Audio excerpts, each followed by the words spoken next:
For today's session of Breakdown, we decided to do Acid Rain. Yeah. Let's get into this little biatch. Yep. Yeah, I mean, this is coming straight out of Planets. Right. And Planets and Acid Rain definitely have a lot of things in common. One is basically the destruction of the universe, and right. This is basically the love song, watching it all fall apart. And so to transition, we want to do soundscape sort of thing, and after explosion, there's a rumble. Let's just break these things down and see exactly what we did here. So we started with a rumble, as identified here. And then the backwards reverb with a note. Right. The airplane. What was that? Destruction, I don't know. Let's listen to this guy. Reverse boom. All right. Excellent. So this drum sound is a really cool drum sound on this song. I remember we were listening to some Tom Petty records in the studio. Right. Because there were some good drum tones that we were trying to... Supernatural. Yeah. And just the hi-hat is everything in this. Yeah. I think it's got kind of a modern sound to it too. It's got like the snappy kick drum, but it's big. You hear it reverberate and shit. But the snare is awesome to me too. Yeah. Snare's old school. It's funny because I remember when we wrote this, that was the main thing, and then as the song get put together, you forget about it. But we were very particular about those voicings. It had to have those. Yeah. Super sad right there. Build. Keep with the theme, yeah.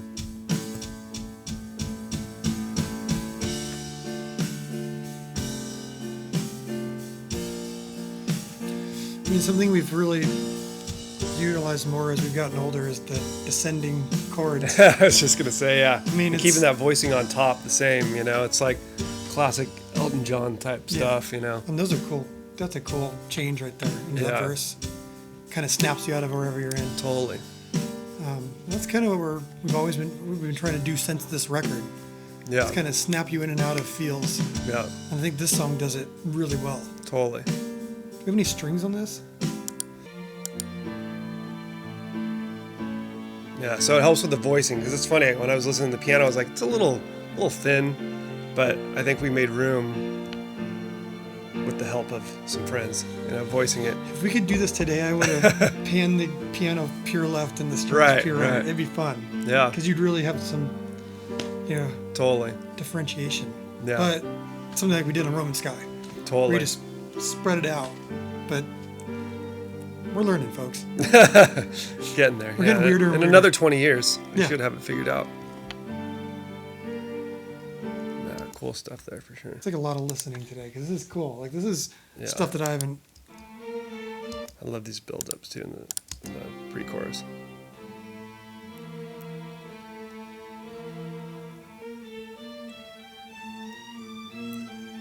So and people that don't know, like we record all of our strings live. Right. We do real string sections, and one thing you get sometimes is you'll have one microphone picking up other people in the room, and so sometimes it's a little more difficult to navigate the mix or navigate certain things, but we've always felt that the real players bring something really organic and special to the performance, and so it's always been important to us to have everything be live and real. This is a real grand piano, real players playing all this stuff, and notes that we've written, we don't kind of just sit there and go, oh, well, let someone else write it for us, so we kind of like to geek out on that. I think this is the only manufactured sound we did. I think this is the keyboard. Yeah, there's no way we wouldn't let that fly. Yeah, no live players there. Yeah, you just play a chord and move the fucking bass around anywhere, and then you just got, your song's written. Cool. Let's go to the bridge. Cool. We want to talk about songwriting stuff. One thing that we did on this song is we hold a little back. We keep extending on parts as the song evolves. Here we do like a half chorus, the first chorus, and the second chorus we do the full chorus. Stand near to it's crazy, it's two vocals, it sounds bigger than that. Some effects. Look, be brave over the blackened moon. It's a little trick to minor right there. That was always so hard to sing live. because you're coming off of that big chorus, and then it's got to get so soft, and then it's always difficult live. Well, you make it sound easy. Well, thank you. My favorite effect right there, dude. Oh yeah, so good.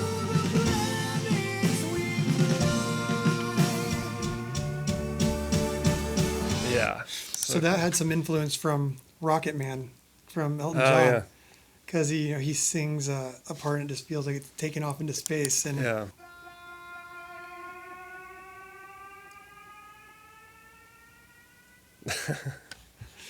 kind of cool. Yeah, it's weird how that does sound kind of, but tucked in there, it's fucking super emotional. Yep. So let's break down the guitar and the piano on this bridge. These are the parts that I live for with Avenged, which are the bridges, or like the cool key changes, the cool chords, the parts that can bend your ear a little bit. So here we go.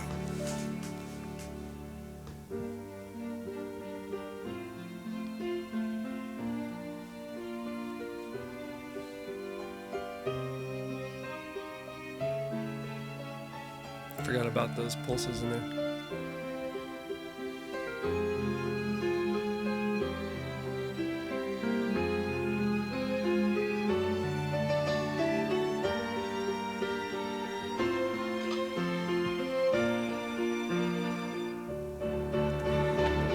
Here's the solo. Love that. It's fucking harpsichord or some shit.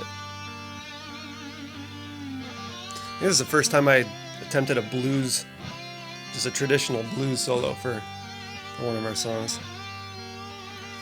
It kind of reminds me of the end of Fermi Paradox. Yeah, totally. But that's even darker. Totally. You call it the dark blues? Dark, yeah. We'll get into that at some point. Angry blues or some Yeah. shit like that. I'm noticing something here, and this is probably could be interesting to people that are writing or trying to produce. One thing we do there to like change the feeling of what's happening there, we took all the strings out. Right. So it's like guitar only for the guitar solo, so that when Yeah. the strings do come back in for the chorus, it's like Yeah, it's an that's a good event. call. So all strings are out for the first time in the song. Right. And so basically, sonically, the guitar is taking place and it's taking Yeah. place.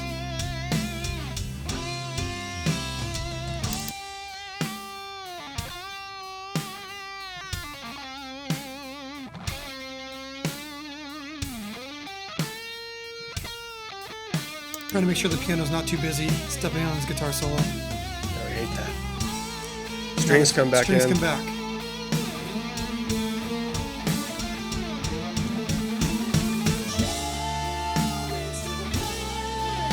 And the oldest trick in the book. Yeah. Continue the guitar solo. Yeah. And there's like really lines that we need.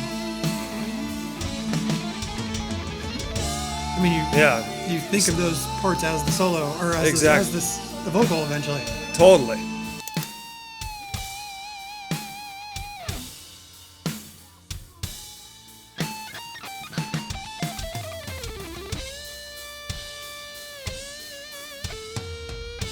I love vocally all this shit on the house right now. That's a lot of shit right here.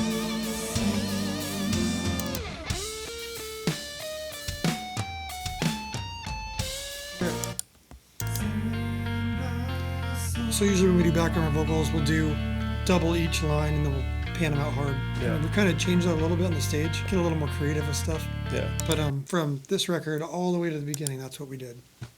Harmony there, and these kind of fill in the. It's crazy second chord. You don't hear that. Nope. It's like you could just copy that, paste it, but they all have their own personality because they're all done. For people doing this, we definitely suggest always doing Yeah. as much Take as the extra possible. time. Take the extra time, get them right. And it adds personality to it. Then we got the jet plane again.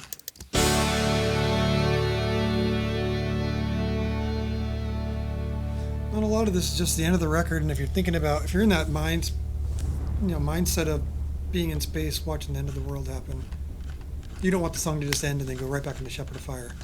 So a lot of this is just, you can sit there and think about it for a minute. Yeah. So There's some ambient shit.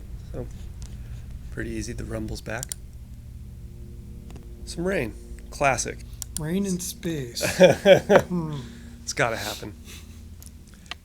So overall, really proud of the walking down chords with the tension. I think from the verse to the chorus to the bridge, we really painted a picture. We didn't ever veer too far off of it. Between Planets and this song really set us on track for what the stage was going to be. And in terms of this record, really helped us with songwriting. Just learning the tricks, really capturing a lot of things we really wanted to do in the future. Yeah. And I think we still use a lot of that knowledge today. Yeah, we transcribed a lot of music, and especially a lot of classical, which was a lot of fun because we hadn't really done that. You know, we all hear classical, so we do the same old classical cliches and stuff. Yeah. But I mean, just going through Bringer of War, Mars Bringer of War, the whole stuff that was super influential for that crazy John Williams-esque type shit, to all the classics like Beethoven, Mozart, Chopin, all those guys, really cool piano stuff, you know? It's so funny because the keys are right there in front of you, and the way they would work their way around a piano Yeah. is just so different than the normal mind, and it's like almost Yeah. like they're breaking rules every time. Each one of them, yeah, so educated, such virtuosic behavior that's classic from the other person, but then taking it to their next fucking level each time. And so we'd go to another artist and it'd be the same but different, you know? It's so bizarre. But yeah, really cool experience. Pass it, Rain.